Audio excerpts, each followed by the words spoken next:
So first I'd like to welcome Eric Bainbridge today, who's an artist but also Professor of Fine Art here at the University of Sunderland. So he'll tell you a bit more about himself, I'm sure, through his presentation. So welcome, Eric. Okay, thank you, Andrew. That's cool. Dim the lights down. Yeah. All right. Well, it's nice to be here. Thank you guys for coming. I've decided that I will talk about one particular set of works that were shown at the Camden Art Centre a couple of years ago in London. And I've chosen to do that largely because if I try to do a kind of potted history, there's just too much of it now, and it gets fractured, and I don't enjoy it, and it sounds a bit hurried. So I was thinking about it, and I thought, well, this exhibition, although it's a specific group of works, it does several things. One, it shows my kind of attitude to making things, and it shows some of the strategies that I've employed over the years. It looks different to some other things, but I think a lot of the issues that interest me are contained within this group of works. If I look back at the things that I've made, I've used a whole range of materials. Early on, I made things out of clay that was dug from the ground and was not fired, and therefore the scale of these things was relatively limited. They were 2.5 feet, 3 feet high maximum. I've made things in large sculptures in fur fabric, which I did for about 10 years. Then I moved on to using various materials, including bronze and video and wood and food. And this set of works, which I made just before this exhibition, in the year before this exhibition, I'd wanted to make for probably 30 years, but never dared. And the reason that I'd never dared do it is because of the history of the kind of abstract language going back to Caro and David Smith, maybe in the 60s, but beyond that to constructivism and Malevich at the early part of the last century. But if I just tell you a quick anecdote that kind of contextualizes why I had difficulty making this work. When I was a student in the Northeast, I used to make regular trips to London on the overnight train for like a day trip. And one time I went to St. Martin's School of Art, which had a reputation for sculpture. And by this time I knew that I was interested in sculpture. So I went to see their degree shows. And I was horrified by what I saw, which was a room, a large studio, full of steel constructions that to me all looked exactly the same. And I was in a situation where I was getting interested in testing out ideas of sculpture and language of sculpture, in the sense that it was a period where sculpture was opening up and becoming a much wider field than it had been before. And to see this very rigidly controlled environment of St. Martin's School of Art just freaked me out completely. And I was so anti this position where the teaching was so dominant and the students seemed to simply carry out an ideology that was given to them. I went away thinking that this was just an absolute anathema, that I couldn't imagine being a student in that environment. And that experience kind of stuck with me for a long time. And whilst my own work developed, I kind of forgot about it for a long time. It was still in the back of my head that there was something going on, particularly in England, around Anthony Caro, that I kind of had a love-hate relationship with, that I was slowly recognizing that some of Caro's early works were really prime works of that period, but that the attitude that followed it made it impossible to enter that territory. Certainly for me, I couldn't deal with the formula that seemed to be applied. So around about 2006, I was in Bangkok on a residency making some sculptures for an exhibition of British and Thai artists. And I made some very rigid structures out of hardwood and melamine, so fake wood and hardwood. And the extremes of the conditions in Bangkok forced me to make some decisions about the work I was going to make, or I'd anticipated making, that surprised me a bit. I thought I would find material and would be able to make use of things that were readily available in the city, not realizing that everything in Bangkok gets reused and that there's no trash, there's no rubbish, nothing gets thrown out. If it does, it's reused very quickly. So I had to go to standard issue supplied material, but in their equivalent of B&Q, instead of having softwood, they have teak. And that I thought was really interesting. So I made some structures for this exhibition out of what was standard issue, hardwood and melamine. And I used this when I came back here as the basis for tackling this idea of making some steel sculptures. Really for the first time. You know, I'm someone who never even learned to weld as a student, and I never learned to weld subsequently. Now, having made these sculptures, I think I might learn to weld. And so this thing had been in my head for, as I say, a long time, but very quickly became formed as a possibility. And I knew that I had my eye on some pieces of steel that were around. And I thought I actually could use that piece. I could use that piece. And so very quickly, this project became active. And so it was kind of exciting to think, all this time, you know, I've wanted to do this. Now maybe I'm going to have a go. I might make a complete ass of myself and I might not be able to do it, but I was ready to have a go. So I ended up making 6 or 8 sculptures very quickly in a period of a few weeks, even though they'd been thought about for a long time beforehand. And what I got to think about was, how could I approach making sculptures out of steel, referring directly to a very recognizable modernist abstract language, but do something else, do something different with it.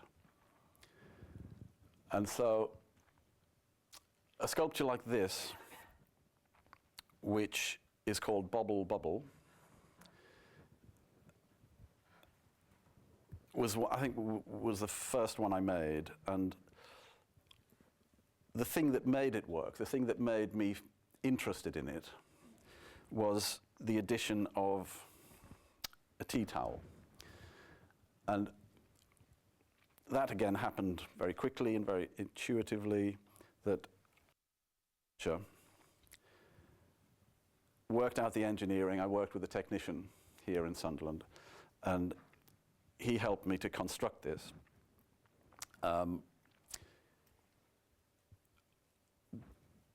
But laying onto the object a tea towel was not preordained. It was an intuitive act. It was something that was to hand. And it was like testing myself out. It was like saying, how can I subvert my own structure? What can I do to add something to the work that isn't about this kind of formal arrangement of parts, that somehow has another aspect to it, a domestic aspect to it. And then I realized that it fitted in terms of, if you like, the design of the sculpture very simply. You know, it has, you know, whether you can see just about some tea stains on the fabric. So it's a dirty fabric. But it has these two lines that are very familiar in the design of tea towels, but they somehow add to the formal structure that I'd made. And so I decided to leave it, and it was that was the thing that made me sort of happy with the object. You know, it was doing something else. It had another set of references. So I now think, okay, this is going to be possible to continue this project. I left the material quite dirty. The sculptures I was referring to from the 60s were always painted.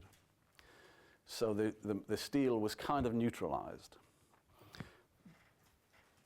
But because I've always been interested in a different tradition, a more European tradition to do with process, art to do with arte povera, with Joseph Beuys, I thought it was reasonable not to clean up the material and to leave, in this case, this little bit of writing. I left the dirt, I left the grease on the material. I didn't clean it, I didn't alter it in any way. It was found material that was used in its raw state. And so that became a quality of the sculpture. So it had dirt and it had a tea towel, but it also had this modernist, recognizably modernist base. So Camden is a great place for showing sculpture. This gallery particularly, I think, is one of the nicest in London. So I was very lucky to get this opportunity. And it suits these works particularly because it's a very clean space. And there's enough space to let the work kind of breathe. So I'm going to go through each of the works. The show consisted of this large gallery. The door at the bottom right leads into a second gallery, and then there's a foyer space just off that. So I had three spaces, effectively, to occupy.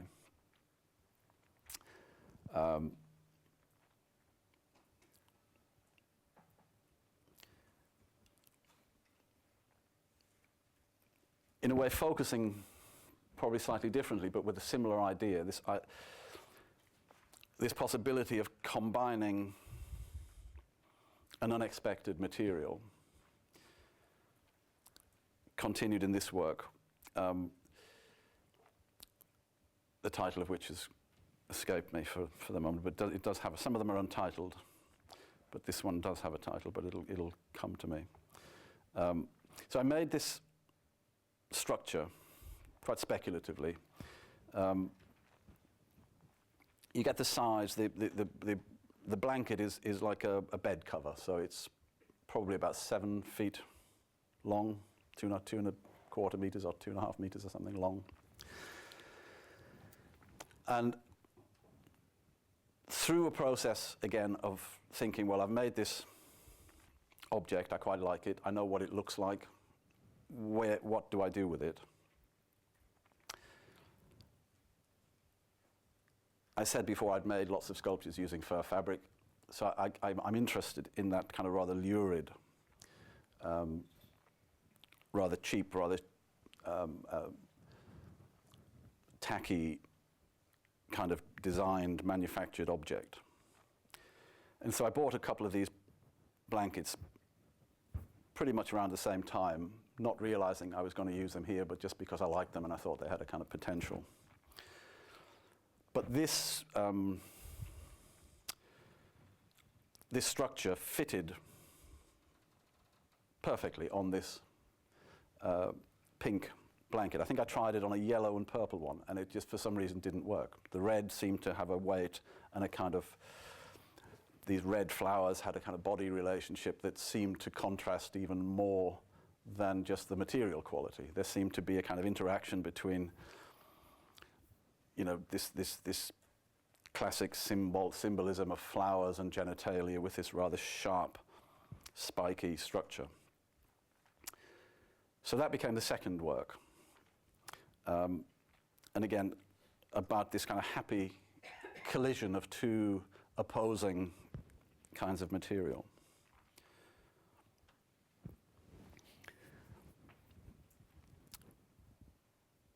This one is called Green Line, and it's probably the most formal of them. I think each of these works has, apart from its formal structure, has something else going on. Either it's the tea towel or it's the blanket. In this case, I think this is the sculpture that looks, of the group, looks most like an abstract steel sculpture. And by that I mean if you have a memory from a book, a history book of sculpture, this is the one that kind of looks like the period, looks like something made in the mid-20th century. And so its other thing, I now kind of think, is to do with that memory, that idea of what things look like at a certain time. And I remember thinking, and I talked about this in an interview I did there, that it was never my interest in the sculptures of Anthony Caro or David Smith to analyze their kind of formal structural qualities. What interested me much more was my memory of them. And so that difference between saying this sculpture refers to this sculpture made by this person at this time, I was thinking about things more generically. I was thinking about how my memory gave me an image of something that I remember from a period, a particular period. And so that pleased me a great deal about this, realizing that it was to do with this thing about memory rather than the specifics. You know, I never liked the idea of thinking, oh, could I make a sculpture as good as David Smith or as good as Anthony Caro? That doesn't interest me at all. I like the idea that I could make something that refers to that very strongly, but that does something else, does something different. I don't see it as being competitive. One of the things that happened in this exhibition was a review on an online magazine where there seemed to be, some guy wrote a really nice review, a very interesting, positive, beautifully written review. But it prompted a whole load of, I suspect, were sleeping cronies to come out and start arguing about this work and saying how terrible it was and what a demon I was and how I should not be allowed in public, and you know, really kind of hardcore formalist criticism, which was fantastically entertaining. I mean, I read the whole lot and I thought it was great, but they completely missed the point. Because what they were thinking was, here's somebody who thinks he's doing better than our hero. And that was never in my head. My interest was in how can I build upon, how can I test out their language? What can I do that's in relation to that, but is actually doing something different? But this image of these guys who only come out when there's something that they really want to moan about was such a funny one. It was like the Muppets, you know, these guys that I saw them sitting in big armchairs asleep for years on end until someone presses a bell and says, right, you can now come and do your stuff.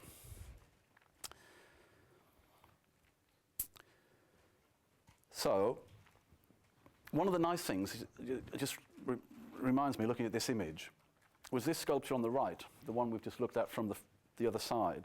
I'd never really seen properly from this side, because the space I'd had it in was always quite a narrow space, and so it was relatively close to a wall. But here I could place it quite far from, and to see this side of it was a real revelation in the exhibition. And I'm now more interested, in a way, in looking at this side of this sculpture through the exhibition and through looking at images. So it's a really great experience to be able to see things in really good conditions. I remember when I came down here and talked to a few students in glass and ceramics studios, you don't have a space to take things and look at what you've made. And I think it's a terrible mistake not to have that. And if I were you, I would march upon wherever you feel it appropriate and say you need a space, because I don't think you can function without having somewhere to look, just to look at things.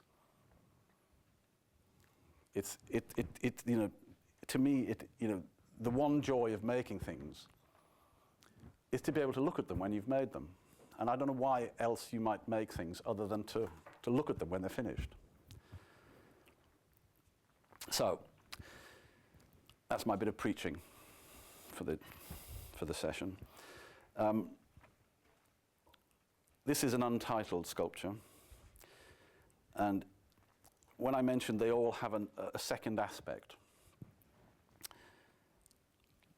this work I'm very happy with, sitting upright like this, but this one also does this. And in doing so, when I talk about my attitude, it opens the kind of range of referencing that I'm making here. So not only do we have this kind of abstract steel sculpture that refers to a certain aspect of art history, but we have another thing which now is to do with a rather more comic aspect of history of the same time, really. I'm thinking of someone like Bruce MacLean, who made lots of pose works where he would pose as a fallen warrior or pose on a plinth as a sculpture. And I found that aspect of British art in the 1960s and 70s, one, to be such a contrast from this generic abstract macho sculpture that I was seeing at St. Martin's. But there was this other side of St. Martin's that had Richard Long and Bruce MacLean and Gilbert and George, who were doing other kinds of things. And Bruce MacLean, if you don't know, is always worth a look, because his early sculptures are so funny. He is one of the funniest artists around. So this, in a way, by being a reclining figure, if it's an upright figure, it now is a reclining figure, has a reference, again, to some other kind of tradition. And that's what I was interested in doing, testing out this language to see what else it could carry, to see how else I could load meanings onto the works.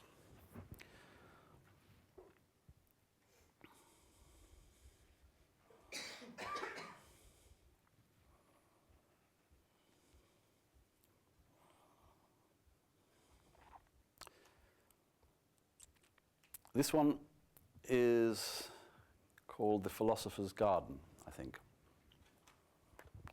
And again, I'm looking at a kind of contrast between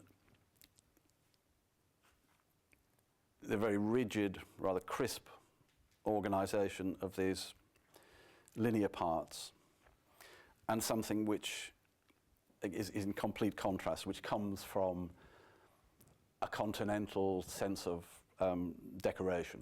This is a motif that I picked from some French steel garden furniture. That kind of curly-whirly motif is very common in Europe. but we don't see it here. It's a kind of continental image. It's a very familiar image. And this particular piece of steel, this upright, had obviously been used for something very particular, either as part of a piece of machinery or for some shelving. And it had these little, very precise kind of markers. And so that kind of got me to thinking about this thing as a type of rather exotic but precise object, a kind of precision in its setup, but with a kind of flamboyant aspect to it. And so that's how the title came around, this idea of a philosopher's garden. So the idea of a very precision-based language, but maybe a kind of freedom in terms of thinking. So that was is that the last one of these? Oh no, there's this one in the foreground.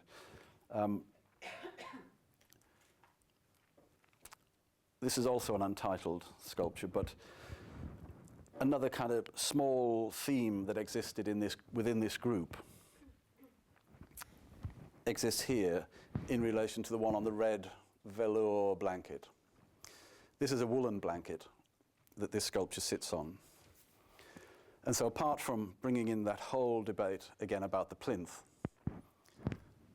and should a sculpture like this sit on something or should it be on its own, sitting on the floor? I mean, that was the great revolution of sculpture at a certain point in the mid-20th century, that it leaves the plinth and sits on the floor on its own in the same kind of space that we occupy. So not only am I saying, okay, I'm going to present this kind of object, but I'm going to present it on a kind of plinth. And having made the sculpture with the red blanket, which was made out of highly synthetic material, I thought I'd try and contrast that with something that's very organic, very natural. So this is an old woolen blanket. And so I thought where one object might refer to a kind of pop culture, this could be thought of as referring to a more natural, nature-based culture. Each time kind of testing out the thing that's on top, the identity, the nature of the object. What is it? How does it function in 2012, whenever this was, as opposed to 50 years ago, 60 years ago, 100 years ago. So that group of 6 sculptures I thought was going to be the show. And then I was given the opportunity to have this other room, which I wasn't expecting. So I'd gone on holiday and had to think about it whilst I was on holiday. And I went through a whole range of possibilities of things I could make for this space. I didn't want to put just one of those sculptures in this room, even though they connected. I thought if I did that, it would be a kind of anticlimax. You go from this room full of these things into another room, and you think, oh, there's another one. So I wanted to do something that was different. Another kind of anecdotal thing, amongst the first sculptures I made a whole series, and it's the only series of works that has continued to today, that have a kind of narrative. I try to avoid having narrative in my work generally, but apart from this series that started in the mid-1980s, where I made a sculpture called The Dilemma of Jimmy the Nail. And I've made half a dozen, maybe more, sculptures to do with this idea of Jimmy the Nail, which is, if you see this image as a floorboard nail, with this as the head that you hit, and that's the end that goes into the floorboard. The sculptures I made had a kind of crude face fashioned on this far end. And when I was in France on my holiday, just before this exhibition, I bought this fabric, washed it, and hung it on the line just to see what it was. It's this long piece of white fabric, No idea why I bought it. It dried. The next day I got up, went out to the garden, and I thought, oh, it's actually Jimmy the Nail has appeared. And so this is exactly as it was on the washing line in France. So I videoed it, and it became a piece called The Ghost of Jimmy the Nail, and it just flapped in the wind very gently. And the soundtrack was made up of various rather startling farm noises. So you'd have a cow and a cockerel and whatever making their noises to this thing just blowing. So when I was thinking of the dimensions of this space, I thought, I wonder if this will work. But then I thought, okay, the exhibition is called Steel Sculptures for a Purpose. Even though I wanted to extend the way steel sculpture might be understood, I thought, oh, actually this will fit because nails are made of steel. That's a kind of extrapolation that might be a little too much for some people, but I kind of grew to like this possibility that I was extending the concept. And so I liked the way this thing fitted. You know, it was just the right size. I could put it on a diagonal. It had a dynamic in the space, so there was a kind of formal aspect to it. But it was also a washing line. And then I began to think about it, and one of the features of it was not just the pattern, which was like a snake skin sort of pattern, but it had some stain, some rust, which was clearly a metal deposit. Now, it could have been blood, it could have been a rusty nail, I don't know what it was. This was just second-hand material. And so this other reference to not steel, but to iron, this kind of elemental aspect of this thing, and the title, Jimmy the Nail, made me think this is actually really quite exciting. So I went with this sculpture. And it served the purpose of not only conceptually extending the framework of the exhibition, but it was a surprise when you came into this room. It presented you with something that probably wasn't expected. So I had one more space, and so, okay, I'll see what is possible for this space. And this is not normally used as an exhibition space. The main gallery is in the right. You go in that door there, and then you come around past Jimmy the Nail and back out to here. So there's a kind of circuit. So I looked at this space and thought, it's a more difficult space to use. Maybe I need a different kind of structure. So I'm thinking, okay, minimalism, same sort of period, but a different attitude. I'll make a piece that fits pretty nicely in that space. So I made it, I can't remember, it's about this high. But it fitted within this piece of architecture quite nicely. It sat in the space very well. And I thought, okay, I like this idea of the blanket, so this is my other blanket, the blanket I mentioned, and this is another woolen blanket in the foreground. And I thought, I've got this very, very crisp, rather dry structure. It's a cube. What do I do with it? And I made this sculpture in situ, so I didn't prepare this. This was actually carried out as I was installing the rest of the exhibition. And I think probably how it happened was the purple blanket, I thought, I'll just pop that on there while I do something else. And then I thought, actually, that fits nicely there. It's like you put something on a shelf or you put it on the top of a wardrobe. And we're all surrounded by objects that we do this with. So I thought, I wonder if I can leave that. So the next day, I brought in another object I'd found, which was a magnetic recording tape from some tapes I'd made in the 1970s, various kinds of music. This one happened to have a symphony by Messiaen, which was called the Tour symphony. And I'm thinking metallic tape, I wonder if I can use that in the same way that I allowed the rust and the title of the Jimmy the Nail to function. That this tape must contain some kind of metal, must have an iron base if it's magnetic. So,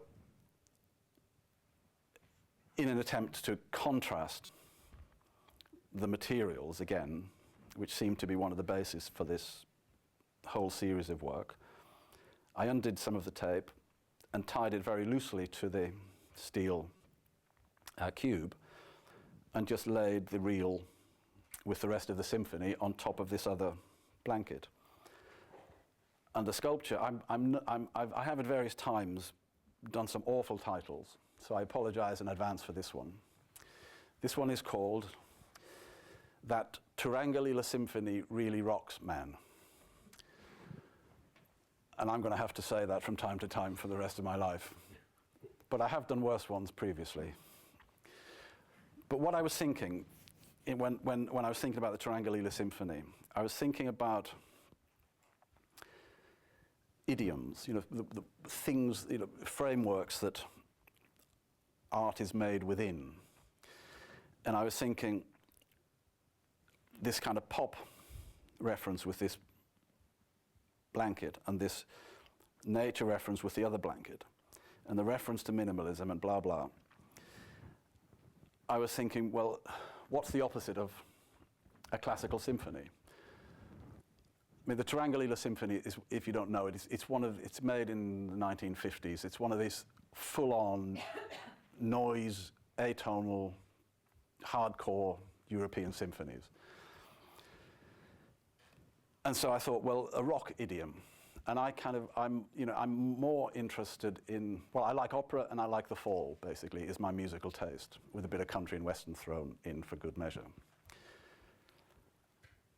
So when I started to think about rock music as being an idiom, and the symphony and opera and various things, that's how the title came around. I thought if I put this kind of symphony and a kind of rock music type hipster statement from, you know, the hippie days, that might give me an interesting title and it might be a way of entering the work somehow. So it became That Turangalila Symphony Really Rocks Man.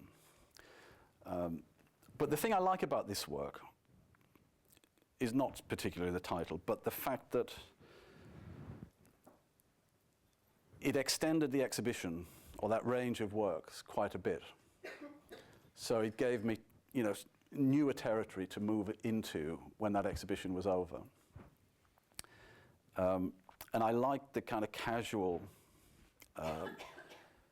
in relation to the very specific and the very fixed nature of the cube.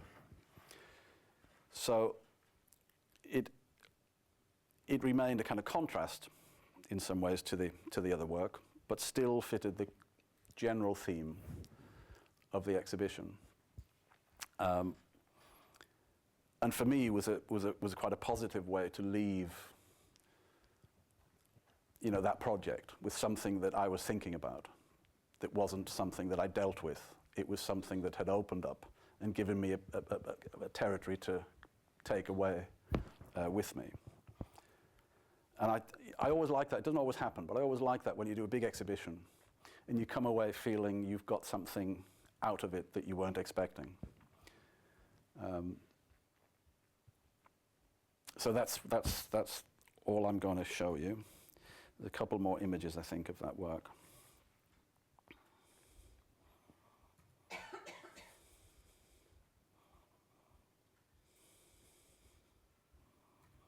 Wow. So that's it. Thank you. Do we do questions or do we? We do. If anyone has questions. Yeah.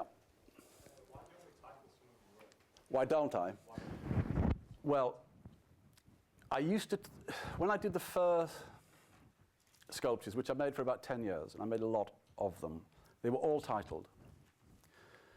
And the title used to come as part of the process of making the work. So the two things were so linked And then slowly I got to a point where I stopped wanting to title anything. That kind of, the creative part of titling seemed to stop. And when I stopped making the fur works, I started to use a variety of materials. And I made lots of different kinds of things. And I think I lost that sort of focus that I had before. And it's come back in a kind of rather spluttering way. Sometimes titles come in the way they used to, but I don't like to force title. I don't like to sit down and think, I haven't got a title for this, I'll have to think of one. Because I think a title can be a really nice either way into a work, or it can be a real barrier or a non sequitur. It can take you somewhere completely other. So I'd much rather call something untitled than contrive a title, really. But then the worst thing I do sometimes is call it untitled and then in brackets give it a title, which is like the most pretentious thing you can possibly do with titles, I think. Yeah. I'm wondering how carefully planned, particularly the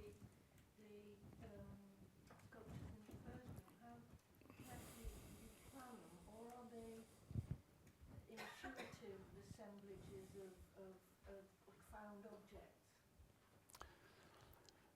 They're not very planned, but it is a mixture of having my eye on certain pieces of metal that maybe give me an idea, or there's something about the weight of it, or the color of it, or what that interests me. And then very quick decision making, because these things were all made in a metal workshop where you can't see them very well. And it was, even though I'd been, as I said, thinking about them for like 30 years, the planning, I'm not very good at planning anything. I like to prepare the ground, if you like, either mentally or physically, and then just go for it and intuitively put things together. Sometimes they change afterwards, but what I've got quite good at, I suppose, over the years, because I've made lots of quite large objects, is judging how things might look in space and how they might look together. That's what these little drawings do. I make loads and loads of these drawings when I'm working through sculptures to try and work out how things might look, how they might look together, how they might fit together. So there's a kind of planning in my head, but I don't do, proper planning, shall we say. Does that make sense? Yeah, thank you. Do you think people get them? Or does that bother you? Will people pick up on what you're trying to say or not? It's a very interesting question. And I just did a thing for, there's a magazine that you might have seen, a newspaper going around, or a research thing, where some students interviewed me. And some of the things they wrote, I'm sure I didn't say. But I know that a lot of people are not going to get it to the level that I or people who are, brighter than me might get. But I do think there's a level at which anybody can access things. I've always been surprised that people have always had something to say about what I've done, whether they come from an educated art position or whether they just encounter things. And I think generally people are brighter than we give them credit for. I do think these sculptures are actually quite complex in how they deal with ideas. But people get things about them that I didn't even think of. So, it works both ways. Which is, one of the great sort of treats is when someone first starts writing about what you do. It reveals so much. Sometimes you think, you're an idiot. That's completely not what I think. But other times you learn a huge amount. And I've got great admiration for people who can write about art, because I'm not very good at it. And I hate it when people ask me this. You know, sometimes people assume you can write about it. Like, well, why would I make it if I could write about it? But it is a very interesting question, you know, at where does art sit in relation to popular understanding or popular taste? You know, it freaks me out going around the Tate when you have thousands of people on a weekend. I just think, what are they all doing? Why are these people all here? You know, it should be for people like us. You know, and it makes you ask the question, what are they getting out of it? Is it a social thing? Is it a status thing? Do they actually understand the work in the way that I might or you might understand it? That might sound patronizing, but it's a question that's interesting because so many people go to the Tate now. And things seem to be based upon how many people go. The Glass Centre's never been interested in footfall, James, has it? You know, the Arts Council are on your back, aren't they, if they give you money and you don't get people in. It's a... If you're the recipient of public money, you have an obligation. Yeah, yeah. But not as an artist. As an artist, you don't have any obligation, do you? You know, you don't... You know, I could say to you, I don't care. I'm not interested in that question. Part of me isn't. But I think it is an interesting social question.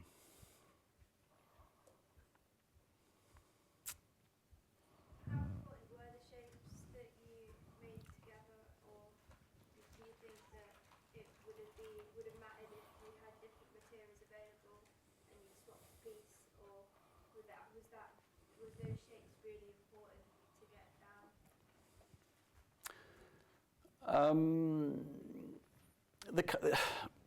I mean, the shapes, you know, in some of these things, happened through the organization of the pieces of metal that I had available. So you might look at that and say, well, that's not very good.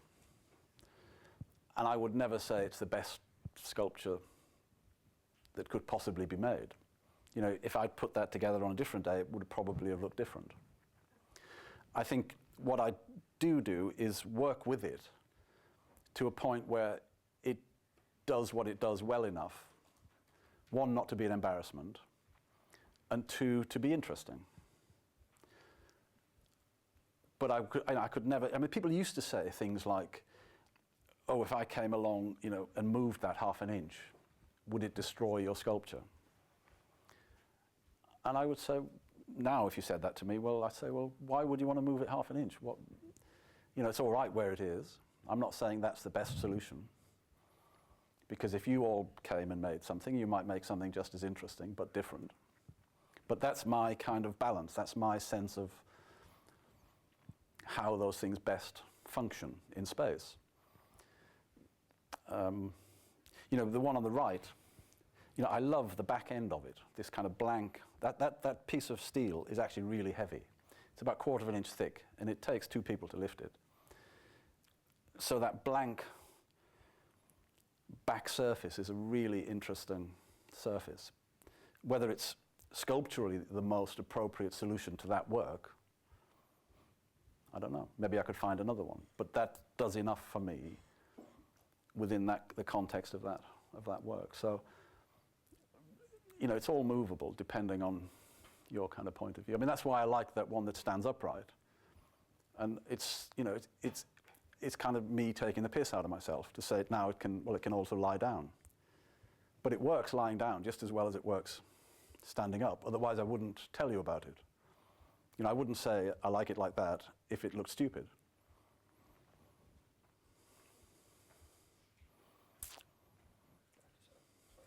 James? Can I ask you about dirt, Eric? Yes. You talked particularly about the first piece and about the material being very dirty when you used it. Yeah. It's a question that probably is of more interest to museums than it is to artists sometimes because they have to worry about it and an artist might not. But what is the status of that dirt now that it is part of your work? How do you expect it to be looked after? Do you expect those tea towels to always have exactly those stains exactly where they had them? Yeah. Or do you have a more flexibility about that? I mean, if we're talking at the level of dust, then I think one has to be a bit realistic and think that dust is movable. If someone got rid of my stains, I would be pretty unhappy, because I like the stains because it makes it a dirty tea towel. And a dirty tea towel refers to a particular kind of art making. So that might be the way to think about Joseph Beuys, for example. And I find that aspect of this sculpture, this one here, particularly important, because, you know, I said somewhere, what would happen, or what would have happened? You know, it could never have happened, but what would have happened if Joseph Beuys and Anthony Caro had made a collaboration? You know, the two people would never probably have spoken to each other. Ideologically, they would not be in the same room. But I quite like the idea that these two languages could collide and maybe have an interesting result. I mean, I've had a show in London last year of some work made in the late 90s, which were just very small works, like this kind of size, but they were heavily dirty. And they were made of old bits of melamine, bits of chip, you know, plastic-covered chipboard, some nails and some dental floss. So they were like this string, they had a string kind of structure around these abstract constructions. And when we showed them, the gallery made some beautiful white plinths with perspex tops. So they were inside these beautiful cases. And that emphasized the dirt, because when you look into a case, you look more closely for some reason. I don't know how it happens, but it happens. And these things felt incredibly historicized. They felt like they'd been frozen in a particular moment because of the dirt. And so the dirt was a very, very important of those works. But I like the way dirt references things. You know, I like a bit of grubby kind of reference. I like dirty colors. You know, I mean, I tell students regularly if they want to do well in their assessment, they should use some dirty pink or dirty lemon. And I'm kind of half serious when I say it, obviously, but I do like that kind of modified color, that color that has been affected by something.